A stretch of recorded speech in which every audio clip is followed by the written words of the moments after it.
All right, friends, and we're running a 60-second ad break, and when that ad break concludes, we'll begin our stream proper. So I hope everyone's doing excellent out there on this Monday evening. It's Manga Monday, so of course, in the second hour, we'll talk about some manga and some anime. Talk about some video games. I don't know, chat about a bunch of stuff that we're into and that we're doing, and I think we'll have a fun time with.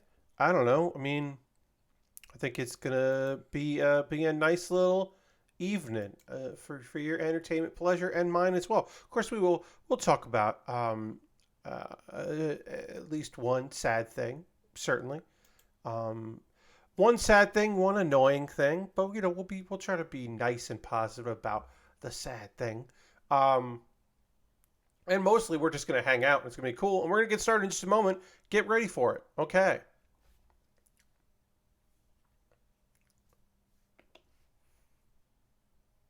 Hello and welcome to the Build-A-Bear Workshop. My name is Pat Bear and I'm here to build a knockoff Lego set and hang out with all of you. I'm throwing the Bear Cave, the Lego, the Scythe, the Tier 2 blue emote in the chat. If you are currently a subscriber, reply with those emotes. If you are not yet a subscriber, you can just say hi or use other people's emotes. Or if you want to be a lurker and not say anything at all and just hang out, you can also do that. Ghost Valve is here. Hello, Ghost Valve. Happy to have you here. John is here. Welcome, John. Lord Crashington is here. And Lashbrook is here. Hi to you, Lord Crashington. And hello to everybody, of course. And welcome.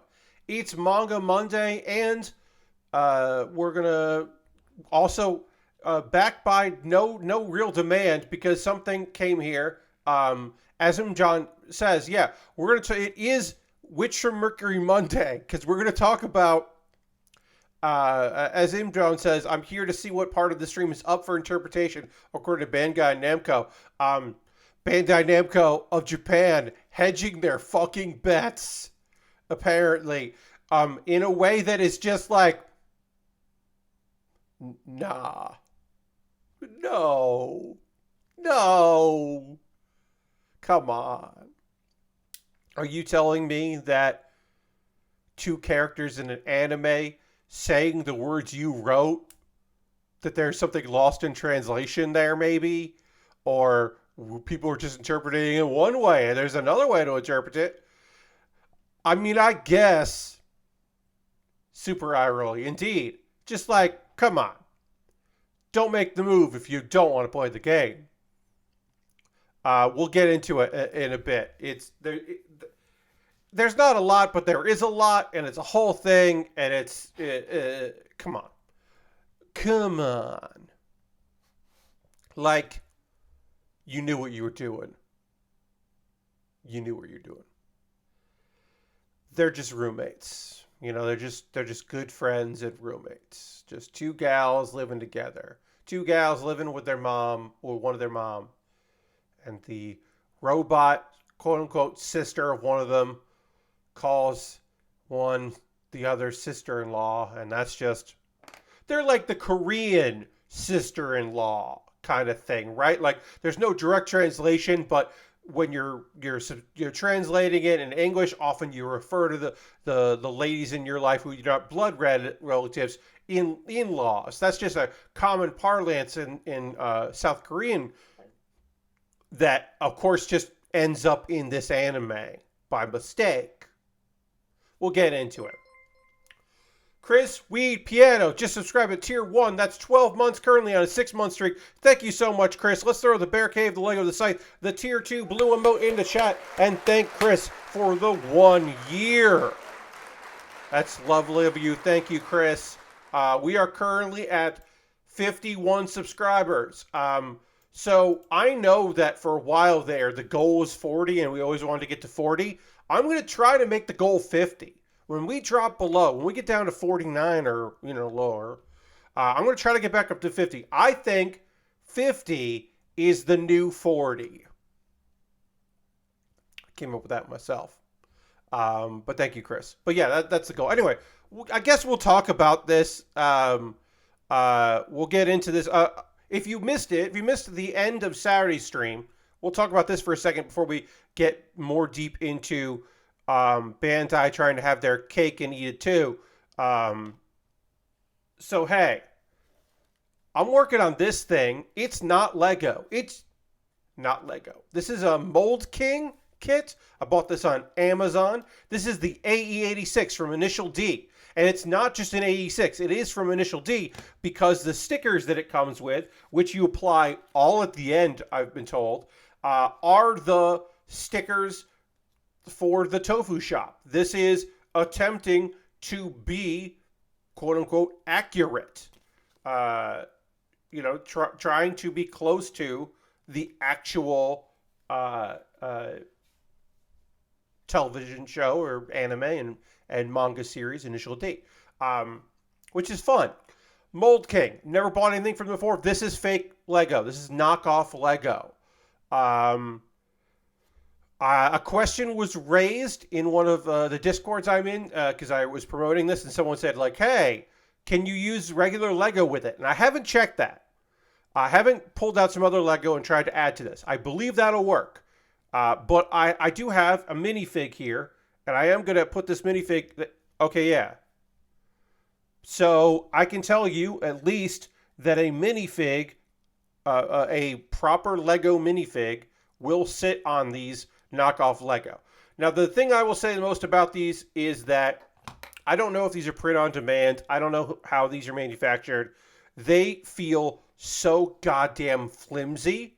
They just... There's not a weight that a Lego has. Like, I don't really have a lot of big, like, a lot of these are thin, but this just feels, it just feels flimsy. Like, I could bend this in half if I wanted to. I don't want to, but I could bend this or snap it very easily. It feels like. So, like, when I'm going to take this up, if I want to take this apart, the brick separator will work on it if I make a mistake. I'm going to have to be careful as I do it. I was going to ask if they go out of their way to make weird shaped pieces. Not really. I mean, like, these clear pieces are different than these would usually be 2-prong and they're 3-prong. See that there? Because it's clear, it's kind of hard to say. But these are usually 3-prong. Or 2-prong, and they're 3-prong. So that's a little different. But most of these pieces just look like Lego pieces. They just look what you think of when you think of Lego. That's what these are. Like down to these parts. Like so much of this just feels like this is just Lego. Like these things are very Lego on vehicles. They're in there. Like it's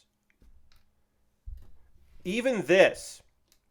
This is the thing I should have brought up before. So, this piece, which I don't know what it's for on the vehicle. If this was real Lego, this would look like a lightsaber because Lego recycles their lightsabers and uses it in other ways. But the lightsaber base is a common thing because it's the right size for them to for minifigs to hold on to. So this is like, I don't know what this is for on this car, but this would be that, and it's not that. And I was like, I wonder if this is going to look like a lightsaber. They didn't go that far. But all the other parts here, this looks like a Lego, this looks like what you'd find in a Lego car. It's very close, if not, it just doesn't feel quite right. There's something wrong with it. Again, I don't think it's going to be like a deal breaker at any point. I do wish this instruction booklet was bigger. I hate this. I hate how small it is, especially because so many pieces are black. They do outline it in red to make it easier to see, but I wish this was bigger because I think that's a real shame and a missed opportunity. But it's not like the end of the world. Now, I did... if you missed Saturday's stream, an important thing to say is that all of these pieces came in bags. They came in little bags, which is great. And they were numbered, which you would think, oh, fantastic. They're stealing the best shit from Lego. Not just their designs, they're also stealing just open bag 1. Okay, now open bag 2. The very first step in this booklet is to open every bag because you cannot build them one at a time. The very first step involved these 6 corner pieces, they were not in bag 1. So you do have to know everything. So the numbered bags are in fact useless for me. They might be helpful for them. I love dumping out all the bags and hunting. That's the OG Lego way. John, we did do that on Saturday. I don't like that because I'm trying to do this and keep up with chat and read my notes for anime or something. I'm trying to do several things, so to be able to easily find the pieces I need is beneficial to me, your friend Pat. But I understand the hunt and peck method certainly has its place. If I did Lego in my free time or knockoff Lego in my free time, I would probably do it more often. Okay, so I need a one, and then I need a ramp piece. I need a ramp, a 1x2 ramp. It's still going to be, I'm still going to have to be hunting because as I build this thing, there will be less parts for me to dive around in, but I only have so much room because I had to know all 200 and something pieces, almost 300 pieces on my table, and I still want to use this work surface because it's nice for y'all and for me as well. That I still have to dig around because even if all my black is together, it's still in a clump. So it's not ideal.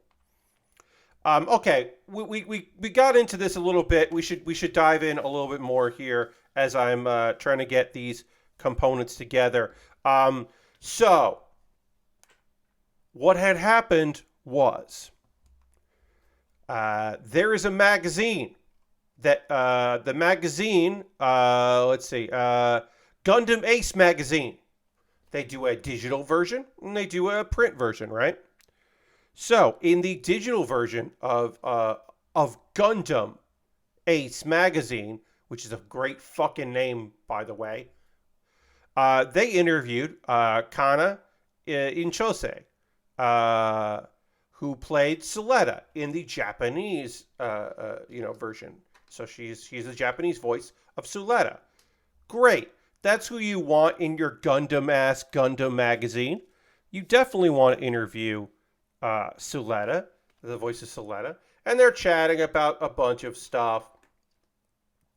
I'm sorry, I'm going to dig and find these tiny pieces as I talk here, but I want to get the actual quotes right. So let me find this piece, and then I don't know how to describe this piece. Okay, so they're like, final scenes, the flash forward where they're together, and she talks about that and how, like, okay, let's see, after 3 years, because the end of this episode, spoilers for the end of season 2 of Witch from Mercury, Mobile Suit Gundam Witch from Mercury. After 3 years, they seem much closer. This is a quote. And to see them married like that really touched my heart, as it did many people. And we'll get into that in a little bit. Comment read, in part, the first explicit confirmation of the character's marriage outside of the show itself. And that's important. This is an article from Gizmodo that is making a salient point, and that salient point that I think is important to recognize is the fact that, yeah, the show definitely shows that they fucking got married. They got matching wedding bands. Suletta's sister calls Mjorne sister-in-law. They're a fucking couple. They got together. It's a happy marriage. But Bandai has never said, like, well, who knows what lays in store in the future for our married couple. Like, they haven't fucking made a press release about how they got together, which they don't have to do because it's fucking text in the story. So I guess I did not know that the portmanteau fund name of Suletta and Mjorne is Solemio,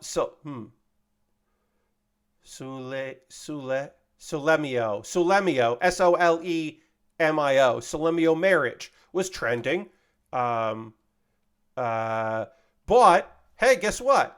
Digital copies of that magazine didn't have that in there anymore. Uh, and enough people were like, "Hey, what the fuck? Why did this cool thing get removed from the digital version?" And so eventually Bandai Namco had to put out a statement. And you're like, "Oh, okay, Pat. This is where they're like, hey, we messed up. We should not have edited this. This was clearly a clerical error, and we understand how important these characters are, and we'd never want to take anything away from the fans, and we're so sorry for this misunderstanding." That's not what they apologized for.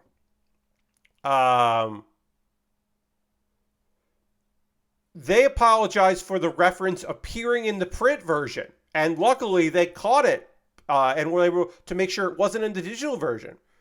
Um, and this was shared on both the Gundam Ace Magazine Twitter account and the Witch from Mercury Twitter account, the official one, causing confusion between digital and print editions. Sorry, let me just... Almost everything I need to do on this kit is hard to see because the instruction book is so small. All right, put those there.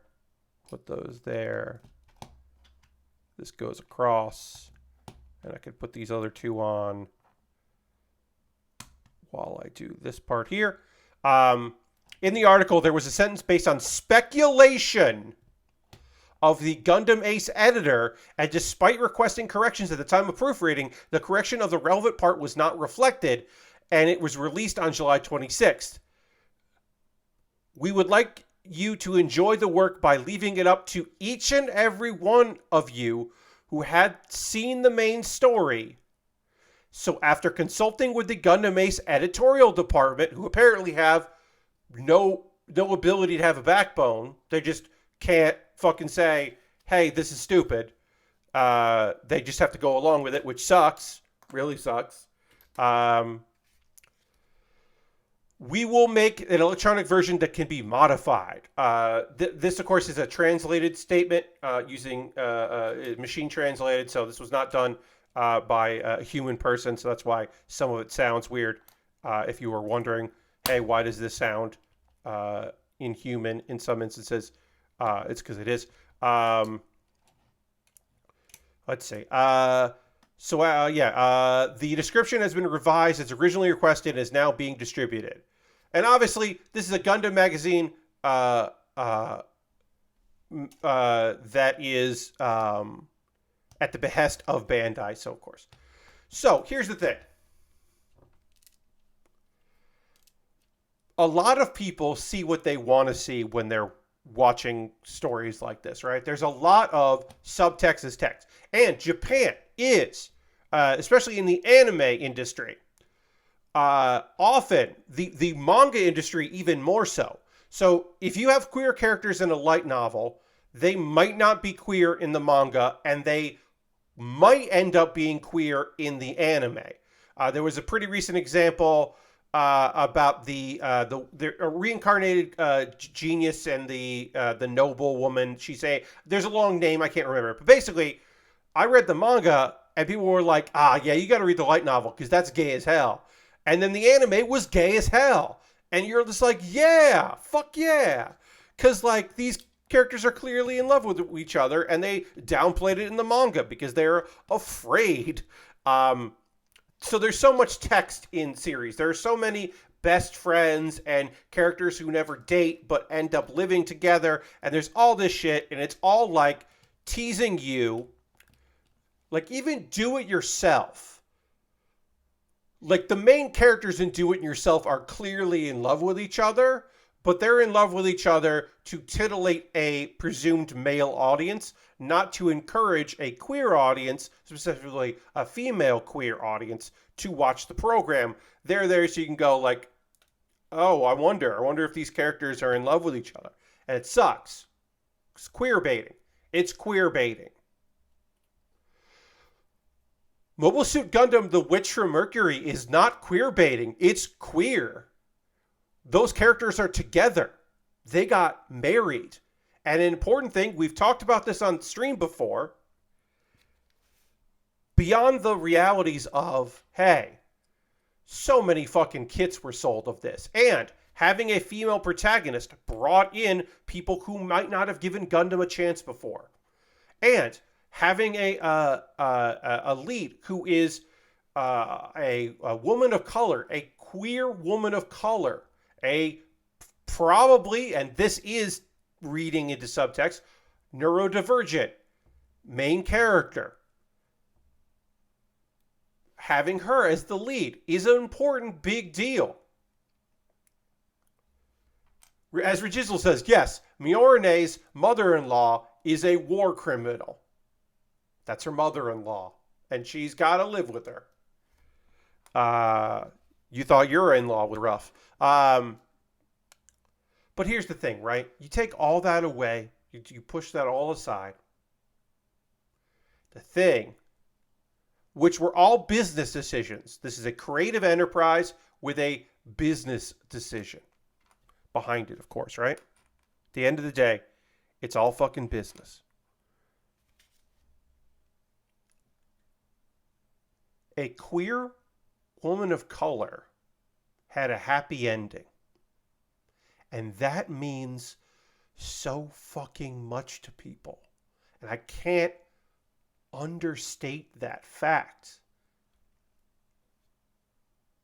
Suletta got a happy ending. It's not perfect. It's not a perfect ending. It's not a storybook ending. But it's a fucking good ending. It's a good ass ending. She got a happy fucking ending. Her queer love story happened. And to pretend, not even to pretend, to presuppose that there is a different interpretation to take is laughable. Who the fuck, because here's the thing, right? That's the statement that Bandai made. That they were clarifying. That they want to use your interpretation. That shit doesn't work for anyone. Because if you are a homophobe, you stopped watching a long time ago. Because you saw the writing on the wall that neither of these girls were going to end up with Bob, right? So, like, you knew they weren't going to end up with a dude. We all knew that. We thought maybe one of them was going to fucking die. But they were going to die in love with the other one. So, if there was a tragic ending, it was just going to be a queer tragic story. Which is, unfortunately, how a lot of queer stories end up. Remember that the only gay people in Black Clover were two villain of the weeks who fucking went off to die together. Like, that shit's more common than this shit. So to pretend like it's open for interpretation doesn't work for anyone, because homophobes already got fucking pissed about it. And this article in Gundam Ace isn't gonna fucking go, wait, that's how the show ended? Because, like, the robot who thinks that Suletta is her sister is in the ear of a woman calling her sister-in-law. And you're like, well, that's open for interpretation. It's not. It's fucking not open for interpretation, my dudes. And I'm yelling at people who know and agree. SAO has the funniest queer reputation by far. I mean, that's the thing, right? Was it a better ending than the ending from Identity? Trick question. Every ending is better than the one from Identity. I mean, so, like, you know, happy ending, sad ending, good ending, earned ending, all those things I would say is up for interpretation, right? That's the thing about art, right? Like, sometimes it isn't cut and dry, and there is communication that could be open for interpretation, and there is discussion that could be had about, like, what is this actually saying? What are they trying to say with this? What do they mean by that? That exists, and I'm not trying to say that everything is cookie cutter and everything is clear and that subtext doesn't reign and that text is final and that there's no room for interpretation, because we end up with ships sailing because things don't go the way we as the audience collectively would like, or a portion of the audience would like, right? If this ended with neither of them, with one of them dead or one of them married to a random dude that wasn't even the show and having a baby, and that's the end of the show, then fanfics would do the rest, right? Because that's what they're there for in certain instances, is to fill in the blanks left. But, like, people were going to make this a queer story if Bandai Namco didn't want to make it one. But they did want to make it one. Because if they didn't, they wouldn't have. And it's just ridiculous. I'm looking at an animated GIF of them waving at each other, and they have matching fucking wedding bands. God damn it.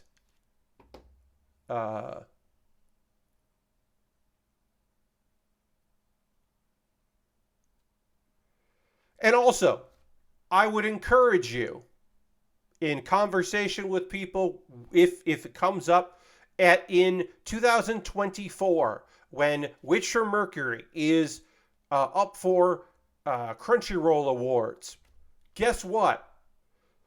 Mjolnir and Soletta will most likely be nominated for Best Couple. And I wonder if Bandai is going to be like, well, I wouldn't put them as a couple. That's open for interpretation. It's just, it's just very frustrating, because it's just like, this doesn't do anything. It doesn't even do it doesn't appease anyone, because they've already made up their minds. It only hurts new fans that you've had to be like, oh, well, they don't, like, what? Why would they do this? Because it's just, like, weird. It's just a weird thing. But luckily, many of folks out there, myself included, have decided to make up our own minds on what the ending means. And what the ending means is they're gay and married, and it's beautiful and cool. And there exists a non-zero chance that a manga written, an official Bandai, produced manga that continues their stories in the future to sell more, so they can sell more model kits with new Gundams, there's a non-zero chance that one of them will be with a dude. Like, that's just how it is. Like, that's just what's up. Or they won't even, like, reference it, and it'll be like, oh, a localization made a mistake.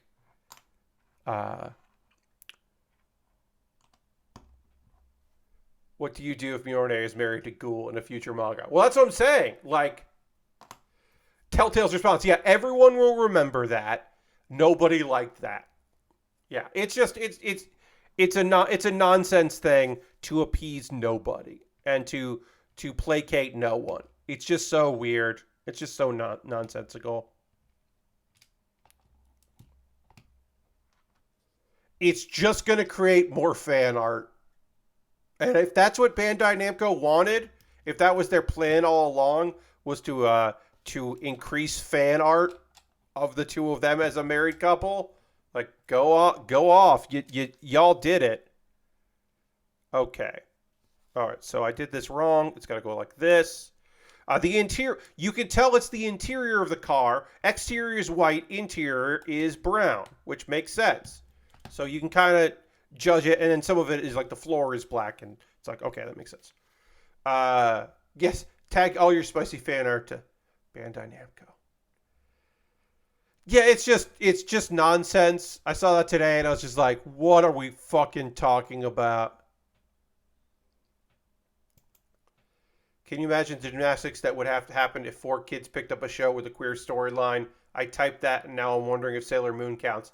I mean, so like Sailor Moon does count, right? Because they're cousins. They were roommates. Is the Vine parlance for their cousins? It's a similar thing. Yeah, right. Like it. It's fun. What manga was? What anime was? Oh, a the mangaka for Slow Start. Slow Start is about a girl that, due to an illness, misses a year of school, and she moves to a different town. She finally convinced to go to school, so she goes to a different town, and she's like a year older than everybody else and feels weird, but she meets a bunch of other weirdos, and it's a lovely little slice of life about like girls in school, and like one of the characters is very gay, is very very gay, but she's like young school, like I'm exploring, not exploring my sexuality, but I'm like being evocative gay. But one of the other characters lives with her grandma and her grandma. And I remember somebody just being like, "Oh, that's so nice. Like after whatever happened to their parents, these 2 old ladies, like their kids moved in together." And the mangaka was like, "No, they're both her grandma because they're married. So they're grandma and grandma to Tama." And she was like, I can't believe I have to spell this out. No, those are her grandmas. One is grandma by marriage. What are we doing here? Probably not by marriage, but yeah, it was just like, it's like, duh. Nah, she refers to both of them as grandma. Like, no, it wasn't grandma and grandma's roommate. Like, what are we talking about here? That's always stuck out to me, that the manga had to be like, no, dumbasses. What? Anyway, the first story I actually thought we would do tonight, which obviously we didn't get a chance to get to, but we'll talk about it now, because it's hilarious, is hey, remember that X?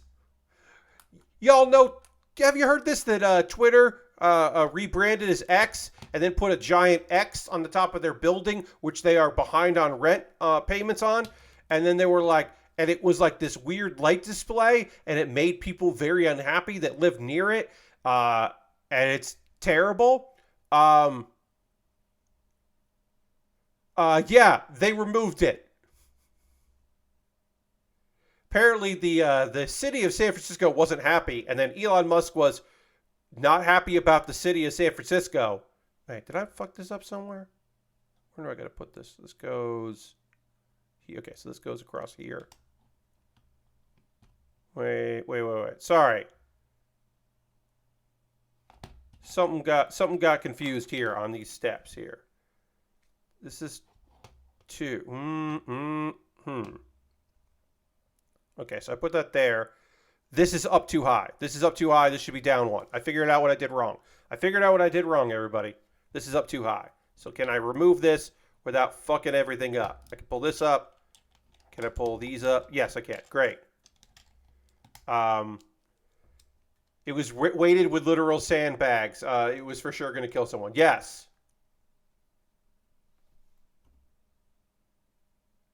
Dirty was the grandmas in the one character in Slow Start were not a My Two Dads situation. No.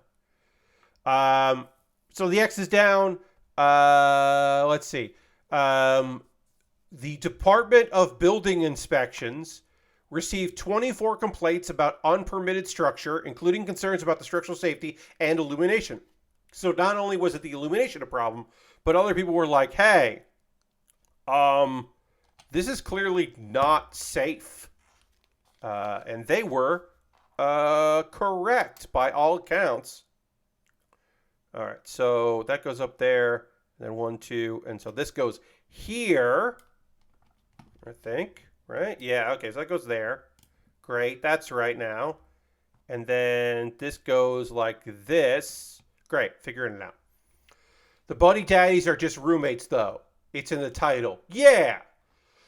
Yeah. I mean, so I would say Buddy Daddies, you could wonder if they got together. That's an ending. There you go, Rajizzle. Great. To jump back to that conversation, which we'll get back to make fun of Elon Musk and his nonsense. To jump back to that conversation, you could make the future where she is a teen and she is raised by her dads.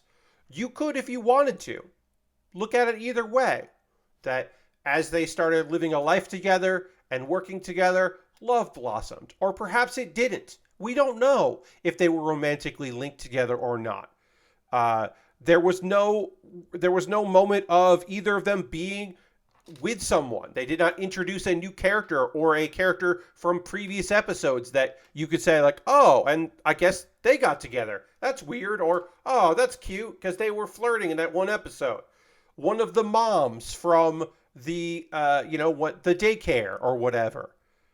You could have done something like that. They didn't. They left it up for some amount of interpretation.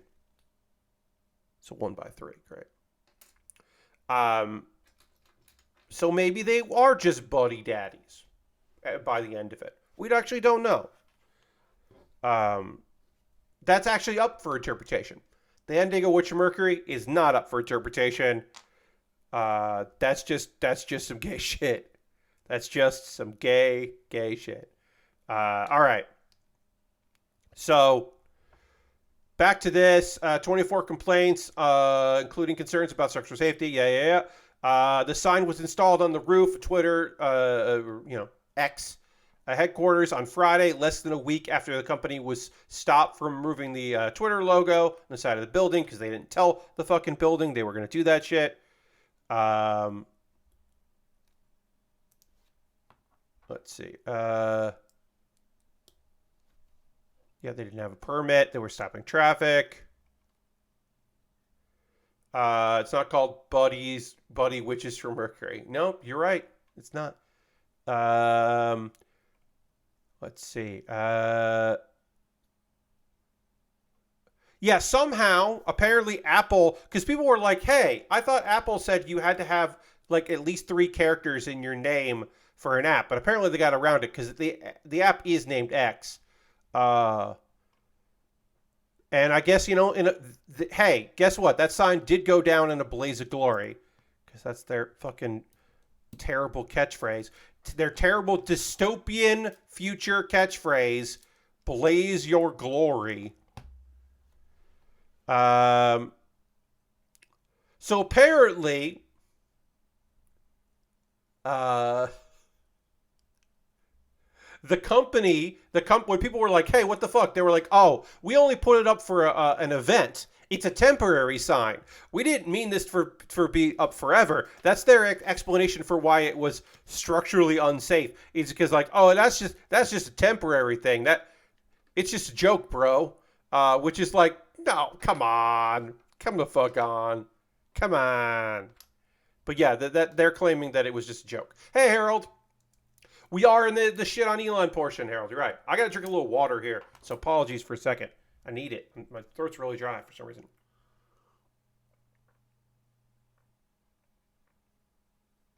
So, John wants me to dance button. I will. I'll hit the dance button. This is the last night for this song before a new song. Here we go. Yeah. I need 6 of these. I need 6 of these.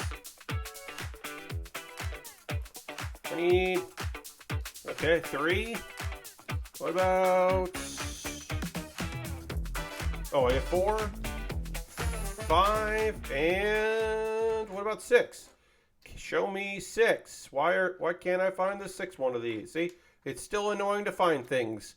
2, 4, 5. I need 6 of these, so...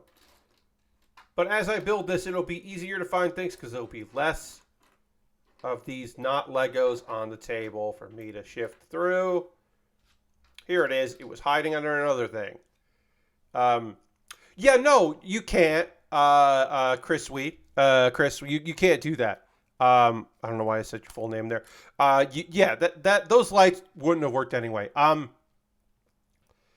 Uh, the building inspector said a planning review and approval is also necessary for installation of this sign. The city is opening a complaint and initiating investigation. And then they also, hey, guess what? You also need a permit to remove the sign. But they were like, due to the concerns about the structural integrity, we're going to forgo your need for a permit. Just get this shit down. Just take this thing down, which is always a good sign. When people are so worried about your thing that they're just like, you should just do this. Like we shouldn't. We don't want to wait on this thing. We'd like this to just not be a problem anymore. We're working on the car interior here, so we'll get that together. And then this. Ooh. Oh,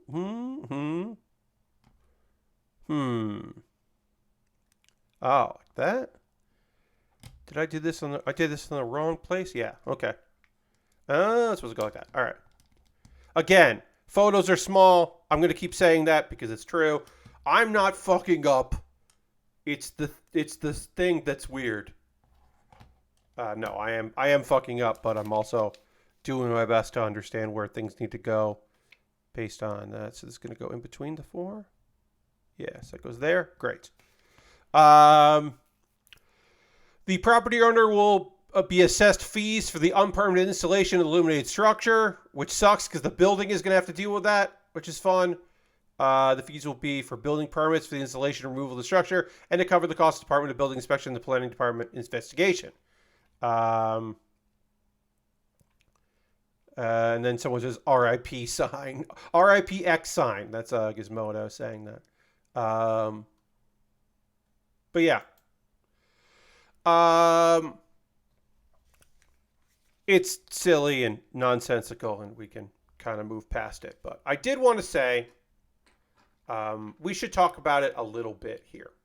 I don't think tease isn't the right word. I mentioned it in the pre-show that we would chat about it, and we won't get too maudlin about it, but we should talk a little bit about the passing of Paul Reubens. I hope that I am not the person letting you know that Paul Reubens passed away. I hope you saw it on social media or TV or something, or friend texted you, something like that. I hope you're not hearing from me. If you are hearing from me, I'm sorry that I'm the one to tell you this on a program where I build things. But yeah, Paul Reubens passed away at the age of 70. He left a legacy. He did a thing that's very difficult to do, that a lot of people have been saying, and I'm not coming up with this, but he made children's programming that kids like. The kids felt smart for watching. And he did it by parodying, at first, the Pee-wee character and the Pee-wee Herman show, which was a groundling show, was a parody of the actual show that the Pee-wee Herman, the Pee-wee's Playhouse became. Like, he did such a good job at parodying it that they just made the thing. Like, that's incredible. That you do such a good job playing with the medium that the people that make the medium are like, well, what if you did that for us? And he just did it. He just did the thing. And spread joy to a lot of people. And a plethora of acting roles around it before, during, and after that. When you think of the cast, I mean, obviously, like, a lot of it is Pee-wee's Playhouse. That means a lot to a lot of people. From the acting debut of Natasha Lyonne to Lawrence Fishburne getting to do something fun for a stage actor who did not get many opportunities to be in a fun, silly thing, to the stage version with Phil Hartman, which are every scene with Phil Hartman and Paul Reubens is incredible.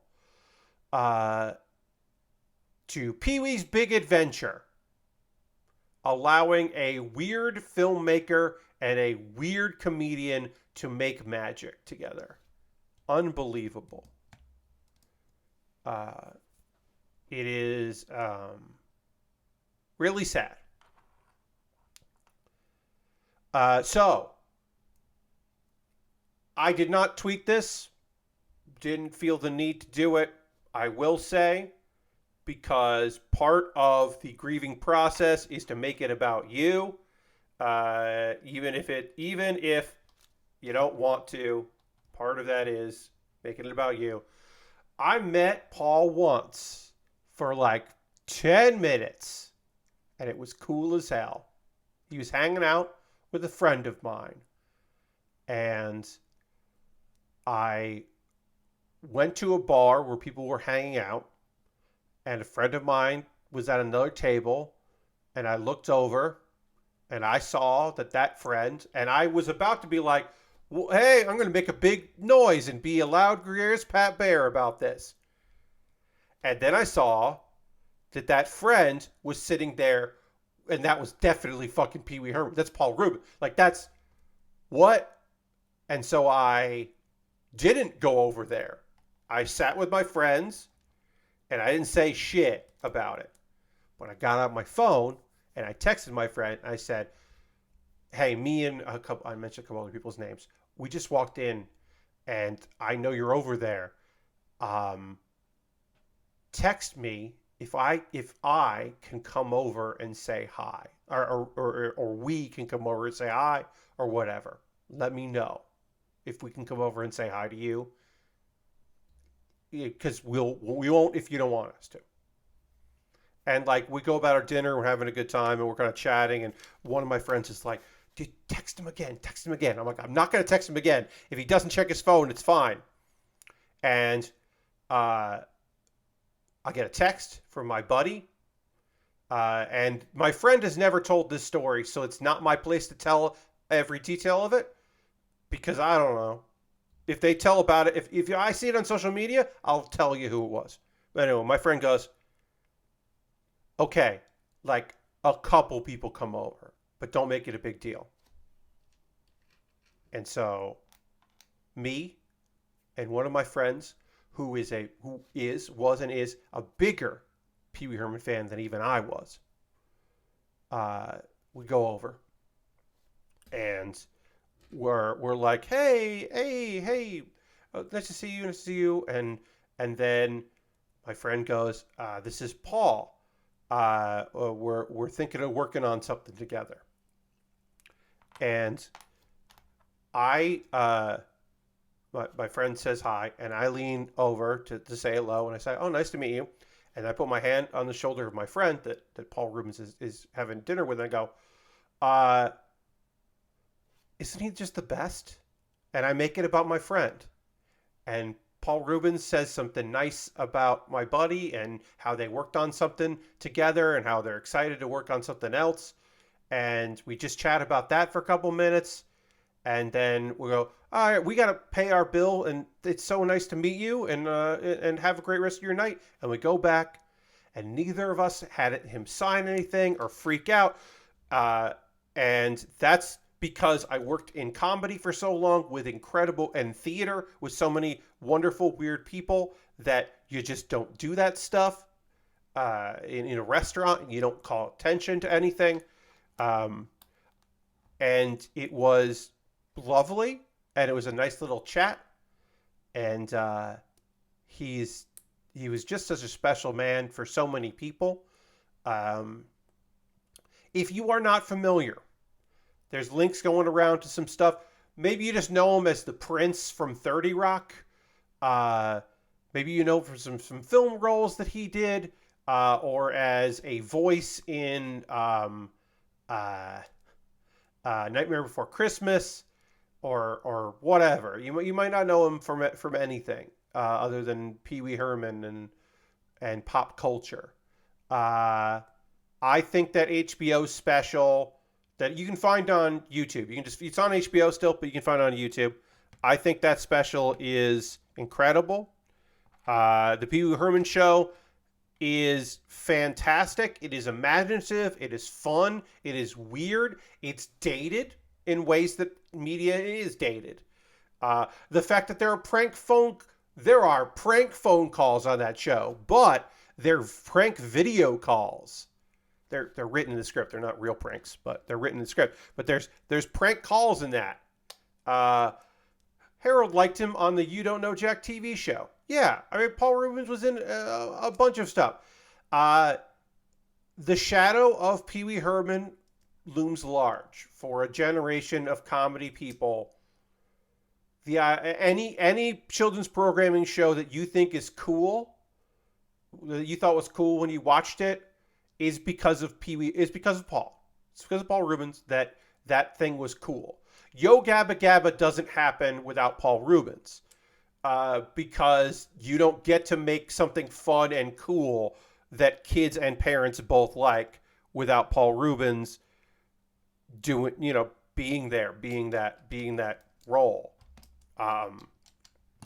Hey, before Space Ghost Coast to Coast, Paul Reubens was showing on Pee Wee's Playhouse, weird little old cartoons. The king of cartoons would come out and show you an old short, and they had stuff that they had made, but they also had some weird stuff way before Space Ghost did it.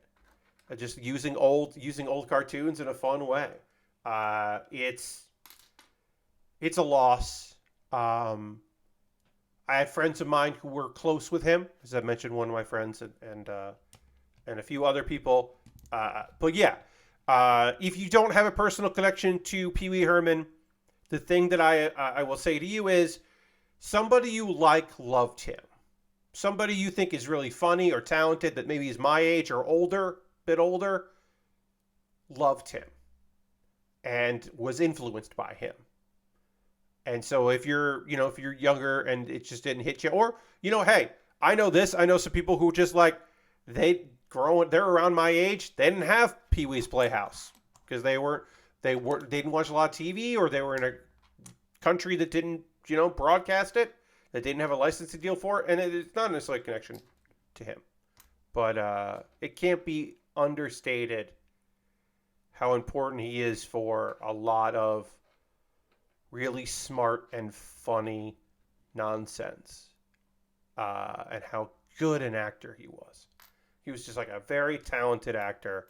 A lot of times people get pigeonholed into roles, and he's more than Pee Wee Herman. And I know that it's very clear from interviews that there was a time where he wanted to be anyone but Pee Wee Herman. But he came around on it. Man, there was a chance he almost hosted SNL when the Pee Wee Herman Show came back as a Broadway run, a very limited engagement Broadway run, and he was in New York for it. There was an opportunity for him to host SNL, and he didn't. It didn't end up working out. But there was conversation of him hosting, either as Paul Reubens or as Pee Wee Herman. They hadn't really decided yet. Both were on the table. And it, I joked about this. So I worked on the weekends. I worked consistently on the weekends for a number of years. Towards the end of my time working at Upper Citizens Brigade Theater, I stopped working on the weekends, but for a long time, I worked there. When my buddy Bobby was on SNL, Bobby Moorhands on SNL, I never asked for tickets. People asked all the time, or writer's room, because sometimes you could go and sit with the writers in the room. You didn't have to be in the audience. I never asked. Rehearsals, none of that. When word got out, when the rumors were there that Pee Wee Herman, or Paul Reubens, was going to host SNL, I texted Bobby and I was like, hey, I've never asked for you for anything, but if Pee Wee hosts SNL, I would like to be in the writer's room for that. I would like to be in the writer's room for the live show or rehearsal or whatever. And Bobby was like, okay, You're calling it in? I was like, I'm calling it in. If that's what I need to do, that's what I'll do. Of course, he didn't end up posting. I never saw SNL. It's a weird thing to say. I was in New York for so long, but like I said, I worked on weekends. I went to many a SNL after party and one after party, but I never actually saw the program. And we've talked about this on the stream. I teched an episode of SNL during the writer's strike, the last writer's strike. They did a show as a fundraiser where the tickets were very expensive. They did a live, it was almost all the SNL cast. There was like one person not there. It was like almost everyone. And then like Horatio did something and Rachel Dratch came back and did something. And Daryl Hammond came in and did all the intros. He did his impression and did that voice. This was when Don Pardo was still alive, but was living in Arizona and flew in. Don Pardo flew in every Saturday and stayed overnight and flew back to Arizona every Sunday. Nonsense. But he did Don Pardo because Don Pardo wasn't going to fly out. Wife and I were going to New York this weekend and also not seeing SNL. I mean, you're not seeing SNL because it's the strike, but also, you might not just want to see it. Ironhide the Fourth is here saying, I know of this upcoming band named 1023MB, but they haven't been to a gig yet. Hi-oh. I don't have the toilet flush sound effect anymore, but hi-oh. But yeah, I've teched an episode of SNL for charity fundraiser SNL episode. I'm the only person who is not an NBC employee to ever do lights and sound for an episode of SNL. It's a very strange, specific claim to fame. I'm sure they might do another one of those. Now that UCB is kind of back in business, I could see them wanting to recapture that magic. But I won't be there. Anyway. Paul Reubens was a really special guy, and it's a real shame. So if you have the means and you are interested and you would like to honor him, his final wish was that folks could make donations to Stand Up to Cancer, or any charity that is involved in dementia or Alzheimer's research in the name of his parents, Judy and Milton Rubenfeld. So if you would like to, you know that the Cure Alzheimer's Fund is a charity that I have done events in order to support. So that might be a place to go. I am not currently in a position to make a donation, but when I can, I will in those people's names. But yeah, but that is his final wish.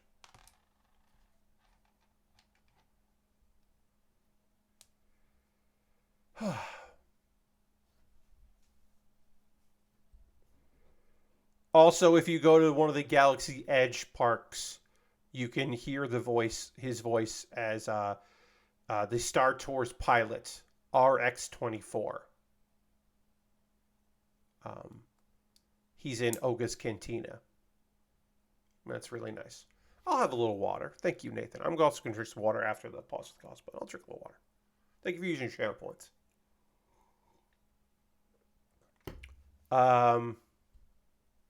But yeah.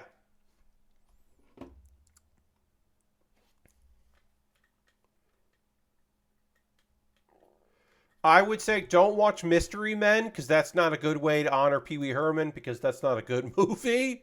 He's in it, but it's not a good movie. So I would say Mystery Men, not the way to honor the life and times of Pee Wee Herman or Paul Reubens. But you could watch the clips from 30 Rock, or like I said, I mean, it's the HBO special. It's the Pee Wee Herman show. It's that original piece of comedy. I don't particularly think that Mystery Men is a good movie. I think that some of that cast is working very hard, and some of that cast is having a fun time in a bad movie. But I don't think that Mystery Men is good. I'm glad that you like it, John. I don't. 3, 4, 5. Yeah. So we did have to get a little sad there, talk about that bit of business. But the hope is that, I don't know, I hope that a lot of people are just thinking about them this weekend. I know I will, or this week, I should say. Weekend. It's Monday. I meant to say week, and I said weekend. I hope people were thinking about it this week. I know I will be. Let's see. We're going to take a pause for the cause. I'm going to talk to you about ways you can support the channel. Everything I'm going to talk to you about is optional. You don't have to do any of these things. But if you would like to, you're more than welcome to. It's called the pause for the cause. First and foremost, if you're a subscriber, go ahead and throw the Bear Cave, the Lego, the site, the tier 2 blue emote in chat. Being a subscriber is the easiest way to support what I do here through cash money, through $5 a month, or like Chris did earlier in the night, or if you've got that Prime Gaming sub. If you have Amazon Prime linked with your Twitch, you get that sub. You can use it. It's free. You can use it for anybody. And if you used it for me, well, I think that would be neat. Subscribing is the best way to support what I do because you're already here on Twitch. You get cool emotes. You don't see ads. You don't see pre-roll stuff or ads during it, which is nice for everybody. And I would say, most importantly, the number go up. It's nice when the number go up. So, yeah. You could also gift a sub to somebody in the community. If you want to join Bobby Dice Roller and Shot Point and Aristofan, the gift sub leaderboard, you could do that. You can also just wait till tomorrow's stream so that you become the top of the leaderboard for tomorrow. But you could if you wanted to. Bits and coins always appreciated if you want to join that leaderboard as well. If you wanted to, you could instead join my Patreon at patreon.com/PatBear. There's a $1, $3, $5, and $10 tier. And if you're like, Pat, it's the end of the month. That's a waste of that money for the month. No, it's rolling subscriptions. So if you do it today on the last day of the month, you won't get charged until the last day of next month. So consider that. It's never a bad time to jump in on the old Patreon. There are different rewards for different tiers. Consider jumping in on the Patreon. I have a YouTube channel, youtube.com/PatBear. You can pop over there if you wanted to the old YouTube. That's a place you could go if you want to do that. You can subscribe there for free, obviously. I post video content pretty consistently. And so you can jump over there if you'd like to. And you could also become a member if you wanted to for just $2 a month. You become a member on YouTube. And then you get my Wednesday videos a day early because I am required to offer something. And that's what I offer. But yeah, that's another way to support. And there's also one-time donations because maybe you want to help me out, but you don't want to help me out on a monthly basis, just like it's a treat. Totally understand that. Totally okay. But there is there is PayPal and Stream Elements and also my coffee. Everything I make through direct donations through YouTube, which includes AdSense, so watching my videos helps me, through Patreon and through Twitch, all goes into a fund. I buy model kits and equipment with that. And we talked about gifting subs, and John has gifted some subs. So let's throw the Bear Cave, the Lego, the site, the moat, and let's welcome into the fold Ironhide the Fourth, Rusty Shackelford, Lixa 432, Old Type 85, and Uncle Watermelons. Uncle Watermelons. That's a good username. Welcome aboard, Uncle Watermelons. That's very fun. Yeah, let's throw some notes in chat. Thank you very much, John. That is, you've now gifted 14 subscriptions in total. And that's very kind of you. Thank you, John, for jumping in the top of that leaderboard at the end, boosting me past well above 50 subscribers, which is nice. And as I said, those are all ways to financially support me. Now, I have a backlog of things. I've got other things to build when this thing is done. I got other things I could build. But I won't be... But there's a way. There's a way to hack the system. If you're like, no, Pat, don't build those other things in your backlog. Build the thing I want you to build. Well, you go to my Amazon wish list, and you could buy something on my wish list, and then I will be forced to build that thing next. Something has happened with Amazon wish list, and then I can no longer move. I can no longer reorder my list, and I have no idea why. So in the future, I'm going to have to just do it differently. But anyway, I've got model kits in there, inexpensive kits, expensive kits. I got Lego sets, inexpensive Lego sets, very pricey Lego sets, stuff that's on sale, stuff that's nice, not on sale, stuff that never seems to drop in price, stuff that seems to always fucking drop in price, which is lovely. I guess I'll just sort by low to high, and we'll just have to do it like that. And unfortunately, that means that gear, because there's usually gear on the bottom, that means the gear is now going to get mixed in. Like, I just put in, I just put a new thing on my wish list, right? I've got some kits that are new, but I put a controller on my wish list. Put a controller on my wish list. Can you believe it? Pat Bayer. Because my current knockoff Xbox controller is all fucked up and I can't use it anymore. I cleaned it. I sprayed stuff in there. I sprayed air. I sprayed some cleaner. It is not working. The drift is unbelievable and now buttons stick and it's not fun. So I put in a third-party licensed by Xbox, so it works on PC as well, controller, because I like the Xbox controller because I've used a variation since the 360. That has been my primary controller. So I put that on the wish list. If you want me to have a better time on my Tuesday streams, you get that. I also put a very expensive, the Blue Eyes White Dragon model kit is very expensive. I don't expect anyone to buy that, but I put that on the list because I thought that would be good.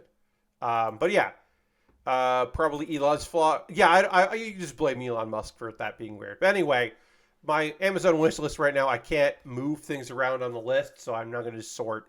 And it'll be equipment will be jumbled in together with kits, but that's just what's happening. My alternative to Amazon, as far as a wish list goes, is my Throne wish list. You could jump in around Throne, see if there's something there that strikes your fancy. And then also, the most complicated way is to go to USA Gundam Store. Buy a gift card at USA Gundam Store. They will send it to your email. You get that email. You get that code. You copy and then you paste it into a whisper here on Twitch or a DM on Twitter, and then you send me that code. That's the most complicated way to support me, is via gift card. I have a Discord. You can join my Discord. We're going to get back to building in just a second, talk about some manga and some anime. Sorry. Couple video links. Hey, I put up a new episode of Pat Bear's Anime Club today. A brand new episode. When you think of Dragon Ball, if you're me, you think of VHS tapes of fan sub episodes of Dragon Ball, where you sometimes still get Japanese commercials because it was taped off of television originally. You might also think of the Funimation attempt, the fun dub of it, or the Ocean dub of Dragon Ball. You might not think about the Harmony Gold dub. That's right, the people that fucked up Macross tried to bring it over here, and I talk about the lost dub, the quote-unquote lost dub, or the zero dub, because they went at it with a hatchet to try to make it into something they thought would be good. And I talk about it in the video, and I even, in the video, in the show description of that video, tell you where you can go and watch a restored version of it, because people are bonkers. So if you want to hear about this failed attempt to bring Dragon Ball to the United States in 1989, watch that video. It required research, so I hope you will watch it, because I don't want to do research and take notes and read my notes for Pepe's Anime Club, but this one I have been putting off, and it was time to make it. Also, barely rehearsed. I write a comedy piece, I rehearse it a bunch, I hit record, and then I send it out to everybody. This one is a short one. It is my take on a TikTok and Instagram Reels trend about starting your day, getting ready for the day with someone, and they take you out behind the scenes, and there's fun music. It's my take on that. It's short, and I think pretty funny, so you can watch that, please. All right, we're going to talk about some manga and then some anime. But first, I need to drink some water, so I am going to do that. I'm going to drink a little bit of water, and I'm going to take a pill. And maybe you should do the same if that's time. Drink some water, take a stretch, and I'm going to dramatically transition back to the overhead right now.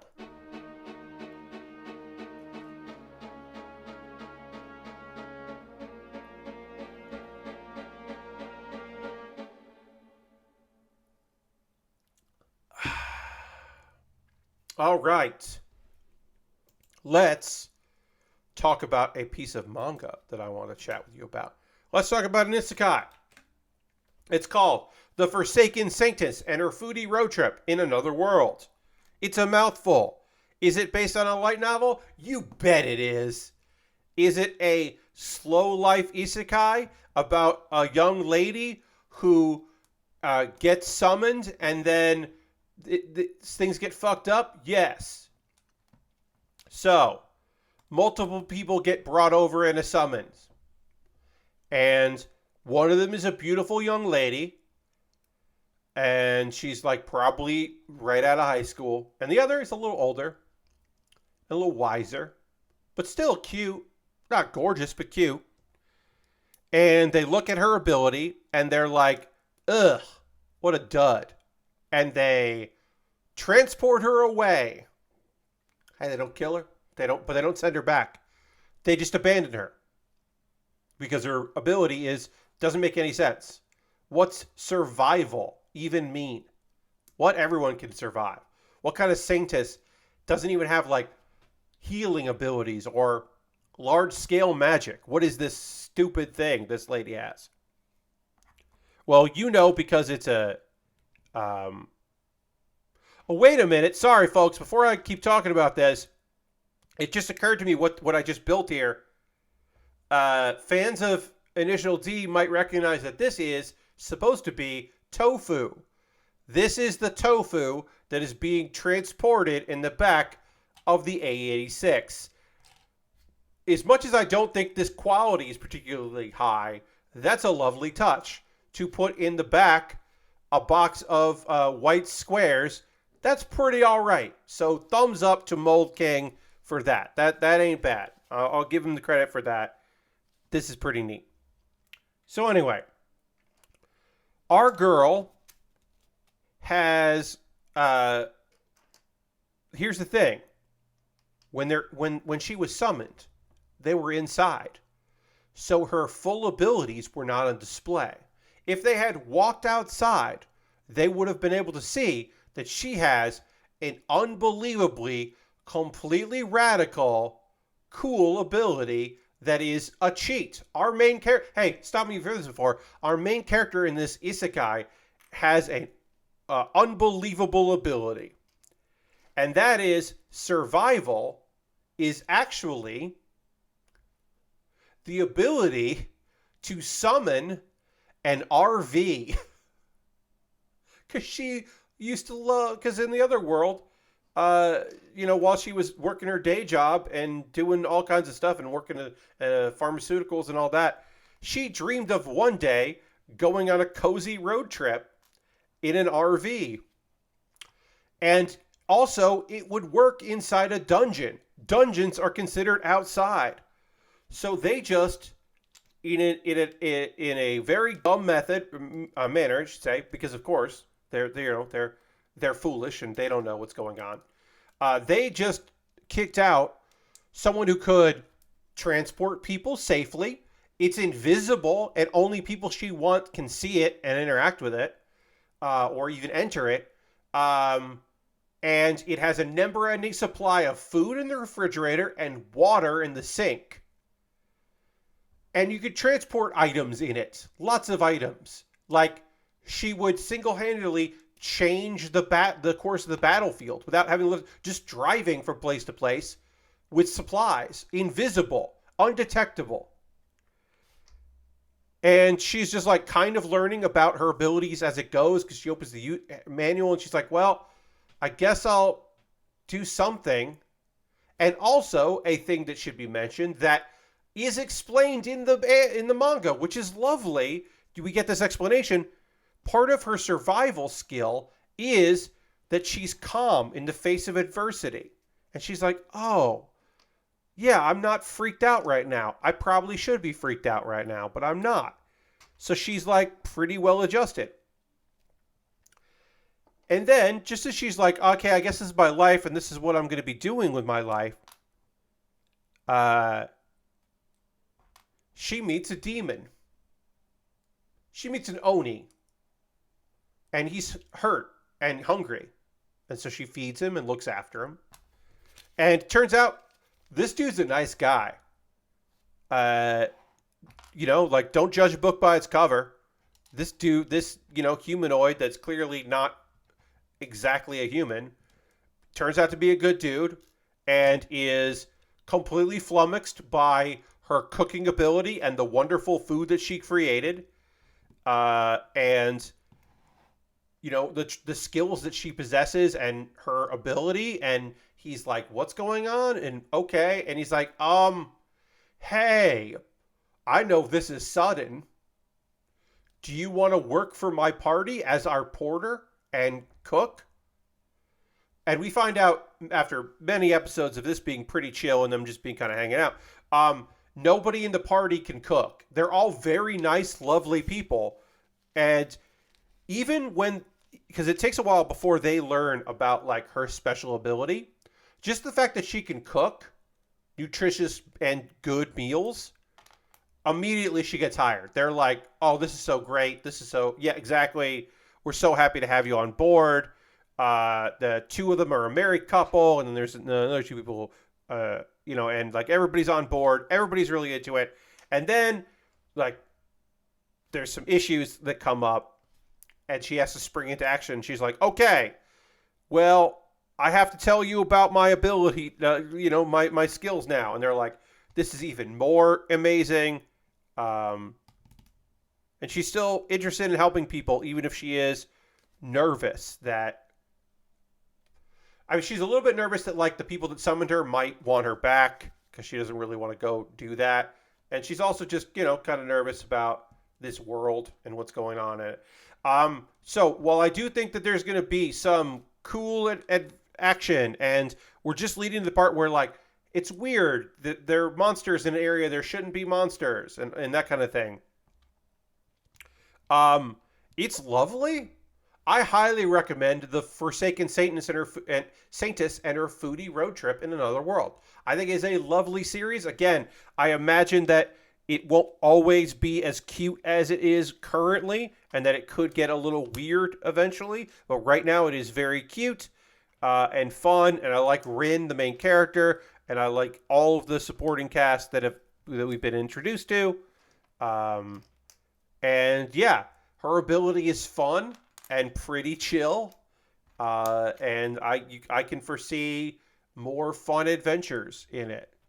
And her biggest worry was when they went and drove to go help some people very quickly, nobody wore their seatbelts, and so she's got to teach these other world folks to, how to properly wear the seatbelt when she's driving. It's pretty damn good. I recommend it. Now we should talk about some anime. Zom 100 Bucket List of the Dead and Sweet Reincarnation. So, Zom 100 Bucket List of the Dead is a show that I was interested in from the premise, and the first episode fucking blew me away. And the second and the third episode I liked, but I didn't love. I thought there were some interesting things going on there. Okay, why isn't this one a fit right? So sorry. Hold on. I got to put these seats on. but it doesn't want to work like it should. So these the wrong one. Oh, okay. All right, we'll talk about the real thing here for a second. These are different pieces. These are different. This and this are different. I'll zoom in. See it here. So this and this are different pieces. And you can only really tell if I go like that. If I go like that, you can see this one's indented a little bit and has a little piece that pokes out, and the other one doesn't. I need this one, not this one. Now, if I was removing things bag at a time, like you should in a Lego set, these would be nowhere near each other, so you wouldn't get confused. But because this is Mould King, we do get confused. So I got confused there. Because when these go in, they should be flush enough that you can then put the seats up. And you can. Hooray! We did it. Now there are seats. So that was annoying. Anyway, Zom 100, Bucket List of the Dead. We got episode 4. I didn't really love the second and third episode. I really got into this one. If you haven't been watching this series, it is about a guy named Akira who was just in a dead-end job. He was in a black company. He was very unhappy. He was contemplating suicide because he was so busy he didn't even have time to try to look for a different job. He would have had to quit, and he didn't have the money to quit, to then look for further work, and he was just kind of in desperation. And then he was saved by the apocalypse. The zombie apocalypse is here. So hooray, he no longer has to worry about going to work because everything's fucked. In the third episode, he is reunited with his childhood friend, who he did not keep in touch with that much because of his work. Kenjo. And Akira has a bucket list of things he'd like to do that he never got a chance to do, things he'd like to do before he passes away because life is fleeting. There were characters in the first episode that, by the second episode, were dead. The third episode introduced some characters who are probably gone. There was a cool girl in the second episode that we haven't seen again. I hope we see her again. She seemed cool. But anyway, so these two dudes are together, and one of the things on Akira's bucket list is to get a date, because he's never been on a date. The girl he had a crush on work is dead, and so he's never been on a date. That's on his bucket list. And then Kencho starts putting things on that list, and Akira's like, just make your own list. But he's like, no, we're going to do your stuff, and we're going to hang out together because you saved my life. So they're in it for a while. So Akira's like, hey, you know one thing that was always that's on my bucket list, the thing that I would like is I would love like a big widescreen TV. Let's do some shopping and go get a big screen TV. So they go. There's a long, very good chase where they run into a zombie who apparently in his previous life was a truck driver. So they are dodging and escaping from a truck driven by a zombie. And that was pretty fucking unique. And I would say pretty good. That was a good bit of business, was them escaping from this predicament they found themselves in. So they managed to do that. They end up in a mall. They bump into some survivors. There's a group of survivors, some men and some women. And so in a thing that, like, in my opinion, sucks, but Akira, for the most part, has been a character that hasn't really sucked a lot. Anyway, they're like, hey, there are ladies here. Maybe you can check off your bucket list. Let's chat up these ladies. And it's like, come on. The girls are Reika, Maki, and Yukari. Uh, and they're kind of chatting with them. They're all flight attendants, which is fun. Um, and so Akira is like, I know how to break the ice. And he ends up snorting some tequila, which causes everyone to laugh and does break the ice. And everyone's just like, ha ha ha, look at this dumbass. Ha ha ha. And it works. It works really well for Kensho because Kensho and Maki almost immediately break off to go have sex. Because apparently they don't know anything about zombie fiction or horror in general, but they're going to go do it. And then Akira leaves the group to go to the bathroom to throw up because his body did not enjoy the tequila that way. And then, let's see. Yukari goes with Akira. And then there's another guy there. So Reika, the third girl, the third woman, the odd woman out, she's just like complaining. And then that guy is a zombie and she gets murdered. Just, hey, here's a character we just introduced. She has not been in this that long. She is no longer a character to worry about. Let's see. They hear her screaming and they run to see what's going on. So they don't get to have sex.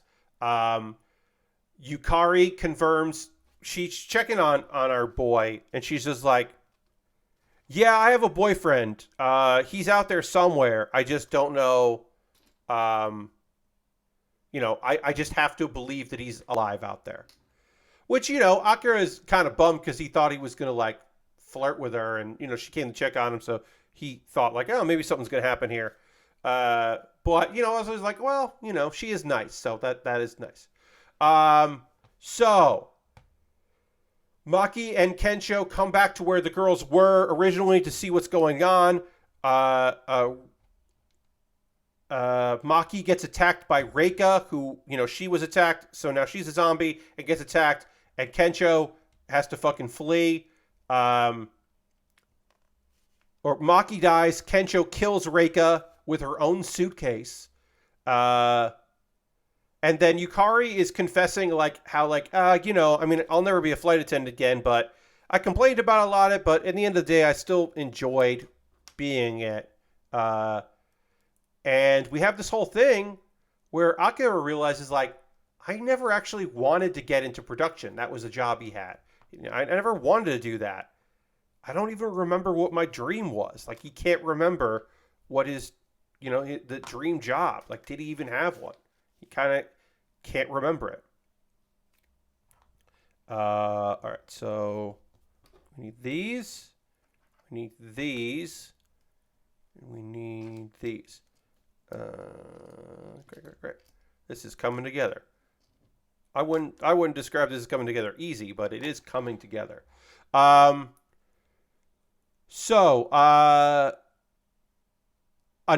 zombie that killed Reika and started this chain of events, he breaks in and immediately jumps on Yukari, and then Akira pushes him off and then realizes, fuck. She's already been infected, and she's just like, you should leave me here. Just leave me here. You should run away. And now that I think about it, I guess I did love my job, which is a weird fucking thing to say, but that's what happens. It's basically what she says. Akira is fleeing, runs into Kensho, and guess what? Kensho's got an 8K widescreen TV, because that's the reason they came to this fucking mall in the first place. And so they're like, let's get out of here and let's go back to our hideout, the rooftop hideout. And then Akira adds a new bucket list item. He wants to remember what his childhood dream was because he can't remember it. And this was more action. Obviously, it's sad. We meet these ladies. They come and go. Everything went fucking bad. Somehow, Akira's like dumb luck persists and he continues to get out of scrapes and not run into any problems. And it's very strange that is just that he just has that kind of weird plot armor, but he does, where he is just going to be fine. I'm going to put the roof on this here. Let's see. How does that work? Oh, okay. So this goes like this, and then slants down. So that's how they solve the, how do we have angles like that, is these will bend, and so this just goes down, and then just, whoops, oh, I said it like that, and then I fucked it up. These go down. Not perfect system, but these go in here, and then this goes down like that. All right, great. There we go. So that's how we do the back roof here. And it could raise up, but it's not meant to do that. That's not bad. I think we're definitely going to finish this. Not tonight, obviously, not tonight. But I think on Thursday we might finish this up. Maybe Friday. I don't know. I say as I still have more to do. We're on step 42, and there is still... Oh, yeah, there's more steps here. Because, of course, we got to... At the very least, got to put stickers on. So I'll probably put a poll out tomorrow or Wednesday about what I should build next. But I don't know, like, I don't know when that's going to be. Might not be till Saturday that I start something new. So yeah, that was a pretty good episode of Zom 100. Sweet Reincarnation, I have left to say, because Sweet Reincarnation was a lot of people conversing with one another. A game that I have been playing with this is, if you don't know Sweet Reincarnation, it is a series, is an isekai. A dude who was a pastry chef dies and is reincarnated in a fantasy world. And he's like, great, I can pick up where I left off and I can revolutionize sweets in this country. But he is the son of a lord and he's going to inherit the lands. And there are just constantly shenanigans stopping him from doing what he wants to do. And so, Harold, tomorrow night we will be playing the collection of mini games that is called... Yeah, you want those games, right? So here you go. Now let's see you clear them. Once again, that's called Yeah, you want those games, right? So here you go. Now let's see you clear them. It is a collection of mini games. Someone made a collection of games that are the games you see in those ads. The one by the Katamari devs. Yes. It is... If you've ever seen those ads where they're like, hey, save the princess by sliding this thing. And you slide this thing and you can do it. And those kind of games. And then if you get that game, if you find that game on the App Store, it's not the game in the ad. It's some other game. They made the games in the ads as a mini game collection. And it's like $10. I got it on Steam. I think it's on consoles as well. Jeff Gersman looked at it last week. It is my level of complete and utter nonsense that I was like, yeah, you know what? I'm going to get this. And we're going to be playing that tomorrow. We'll start the month off right. I think there's 5 Tuesdays in the month. So if I'm right correctly, 1, 2, 3, 4, 5. Yeah, there's 5 Tuesdays in the month. So, I was like, I'll try something new and different. That's tomorrow. I'll play it a little bit before the stream starts, but I haven't really checked it out yet. But anyway, back to Sweet Reincarnation. So I'm going to saw Jeff play that, kind of interested, but the sound design is so annoying. Yes, I mean, we'll turn the sound down low, but also yes. So, Sweet Reincarnation. I'm going to be keeping a tally now from every episode. I didn't previously, but now every episode of Sweet Reincarnation, I will let you know if our main character Pastry baked anything or not, because that's all he wants to do. But I think he's only baked in 2 episodes so far. All right, so there's a big banquet. Our boy is invited. Pastry and his father Casserole are invited by Lord Cadilkek, who is the leader of the army, and they meet his grandson named Squall. They meet Squall, and they're like, okay, cool. And so Pastry has been showing his method. He's had this idea because they're going to need to have people come to see his sister, but they don't want to have to pay for a bunch of lords and such to travel there because they want to save money. So his idea was, okay, well, I can have these portraits made with my magic. I can make photos that look like the person, and then you can shop the photos around and just like, booklets of that. So he's showing off the technology to Squall. And Squall sees this photo of the woman from the previous episode, Lady Petra, and he's just like, she's searching for a husband, and he's just like, instantly, just like, hell yeah, look at this lady. Gee, wow, all right. Immediately falls in love with her. And Kettlekeck is mad because he thinks that Pastry, again, this is going to get deep into weird politics nonsense. He thinks that Pastry has set up his grandson and manipulated him because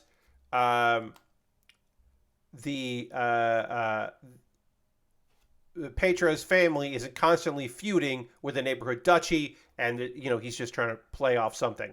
And he's like, no, look, no, you don't understand.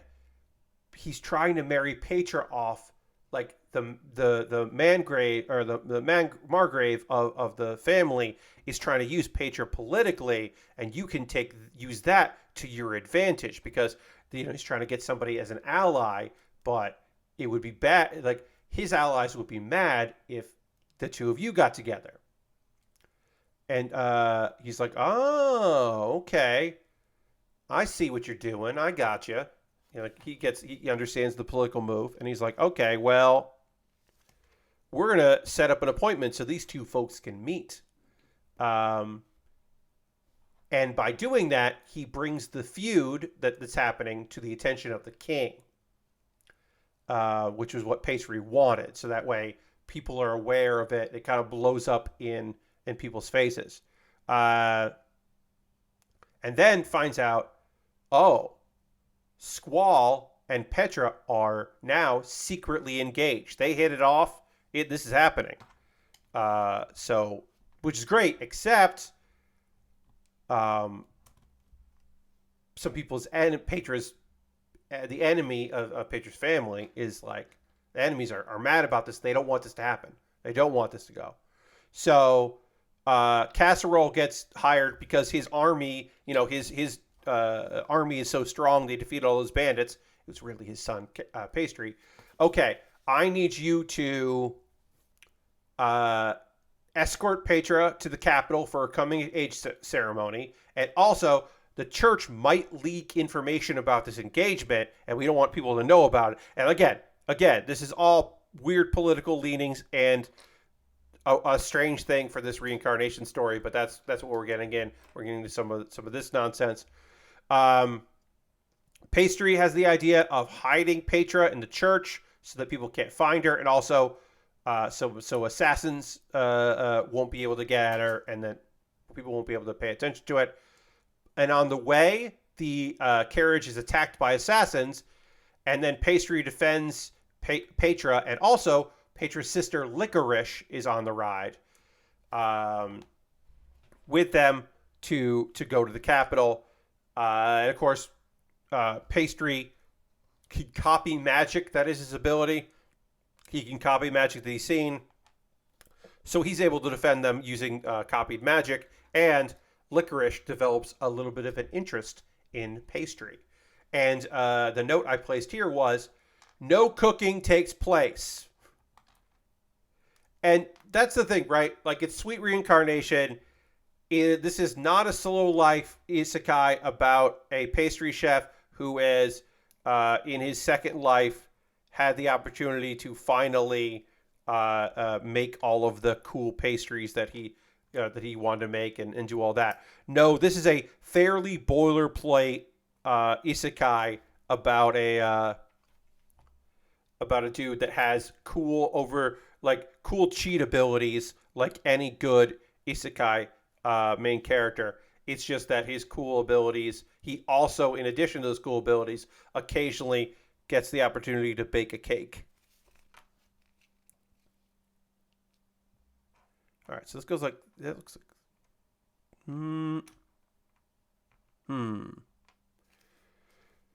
Sorry, I have to figure out how these are supposed to look. So this is, oh, this goes on top of it? Wait, what? when this is done,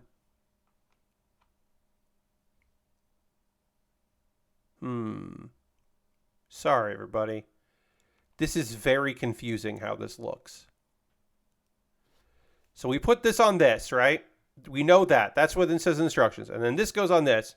And then this goes... This turns... And then this goes here? Huh. While I'm trying to figure this out, I'd love to hear from you, friends. What are you watching? What are you playing right now? What's got you going? What are you excited about out there on the old the world area? You watching any movies? You seeing any TV? You playing some video games? You excited about upcoming releases? You're playing Baldur's Gate 3, which I believe came out today. Let me know what you're into. What's got you going?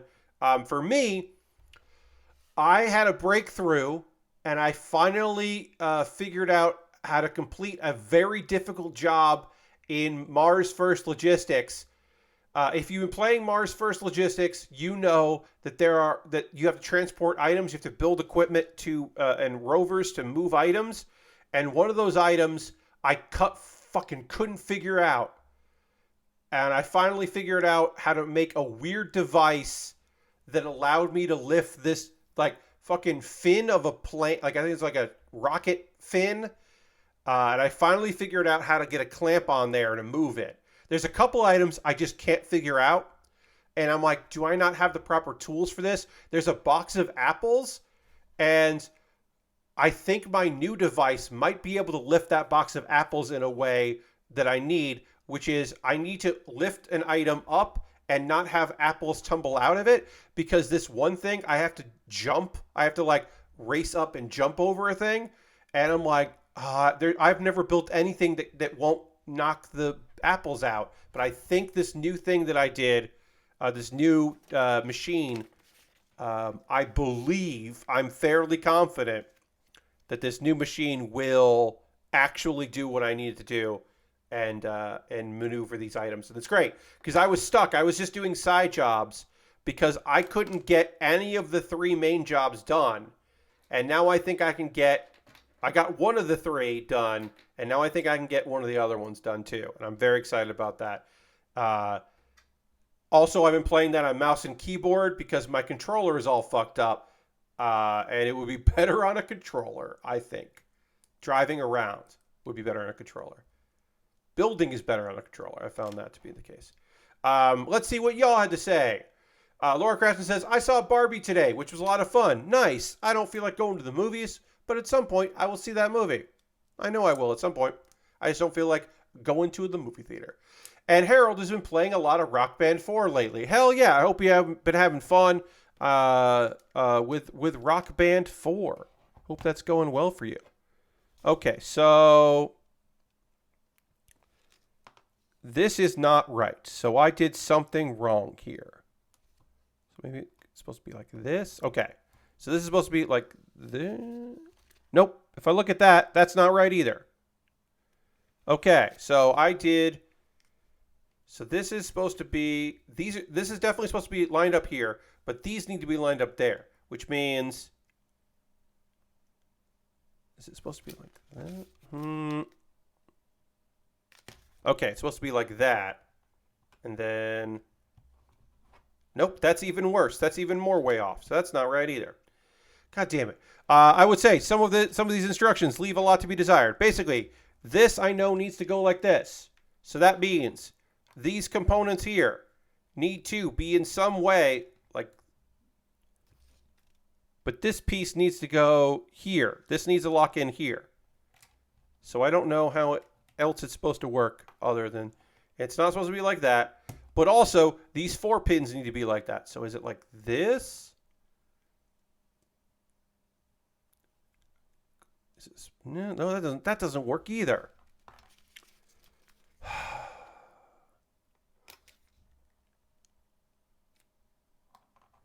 Okay. So it goes like that. If it went like that, oops. Go like. Is this how this is supposed to go?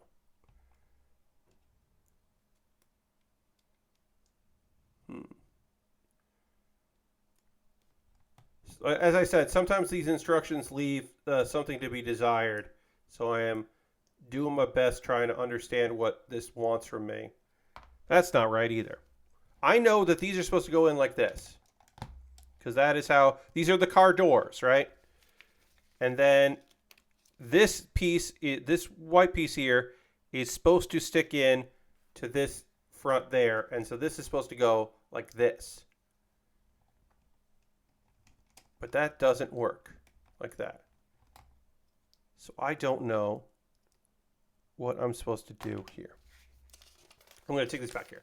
Lashbrook says, I saw the new Mission Impossible and Barbie yesterday. Barbie is indeed really good. Wasn't as much a fan of the Mission Impossible. I can't tell you the last Mission Impossible movie that I saw.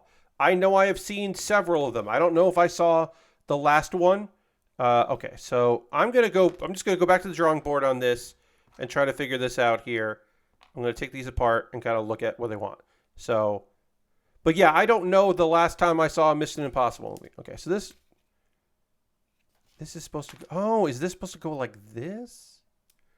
That's supposed to go there, and then that's supposed to go like that. Okay. Okay, that seems right. And then this goes like, all right, that was very confusing. So, you can see here, this is this piece here, and then below that is that.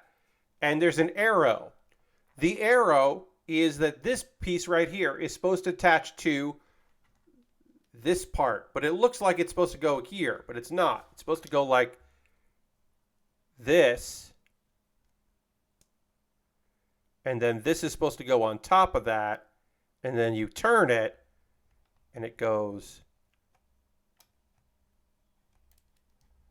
like this, and then this goes there, and then this locks in like that, oops, and pushes it away, which we didn't want, but we'll figure it out. Got to be careful with these as well. You can't put too much pressure on this because it's not Lego. All right, and then this goes the same way. And okay, great. That was very confusing, and then it worked. I think I only saw the first Mission Impossible movie. It was not good. They're good, and they get more and more ridiculous as they go on. Yes, like I said, I've enjoyed some of the Mission Impossible movies. I haven't seen all of them. I've enjoyed what I've watched. I think they were fine. I think the second one is probably my favorite. I think the second one was cool, if I remember correctly. Nathan says, hey, Pat, plan on doing anything for the new Hearthstone expansion? I'm going to play it, and we'll be talking about it on Thursday. I have no plans to stream Hearthstone. I did when I did in January, I believe is the last time I did it, and I think Hearthstone is kind of just a thing I'll talk about, but it's not a game I'm going to stream much anymore at this point. So no plans to stream anything from it, but I will talk about it, and maybe on Twitter I will share a link to a deck if I'm building one. I'm going to be looking for new death rattles to put in my Rogue Death Rattle wild deck, and probably see if there's anything new that I want to add to my mana cheat, my big shaman deck. I don't know if Titans work, if you have to battle cry play a Titan, or if you can summon a Titan to the board and they work. So I'm going to experiment with that, because if so, the Shaman Titan would be pretty cool to summon to the board. Straw Hat NPC says, I've been catching up on the One Piece anime because there's something coming up I really want to see animated. Yeah, without giving spoilers, because like obviously the manga's out, but the anime and manga aren't too far apart these days. Like they're far enough, but they're not too far apart these days. So like you might not have seen what's going on.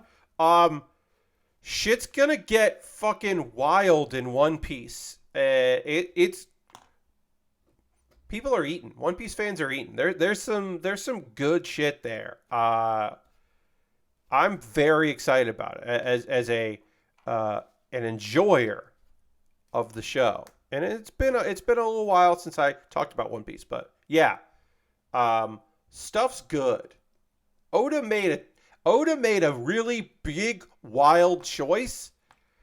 Like a very, I would say, I would describe that choice that Oda made about this as wild. He made a wild choice about that. In many ways, fundamentally changes One Piece. Possibly not for the better, but it is fucking cool as hell what he did. So it's like, I don't know. It's weird. It's cool. So yeah, Chits, you should get caught up on One Piece. Is what I'm saying. If you've been watching One Piece, you should get caught up on One Piece. I want to talk about it, but don't want to spoil for anime only. And of course, Nathan, that's what I'm saying too. Like it's a big, weird thing. And yeah, we don't have to get into spoiler talk, but yeah, it's good. It's a thing I've been looking forward to. Sometimes when you read the manga and then you're watching the anime, you're like, I can't. I bet they're not gonna. I bet they're not gonna stick the landing. I think they'll stick the landing on this. Also, it's just something that I bet is gonna look wild animated. That's really the thing. Like, I just want to see how they do it as a piece of animation. We're going to wrap things up here. I just want to finish this one section here. But yeah, tomorrow, playing that game, the mini game collection of the games you see in terrible ads as a game whose name I can never quite say right, so that is why I'm looking it up, which is, of course, yeah, you want those games, right? So here you go. Now let's see you clear them.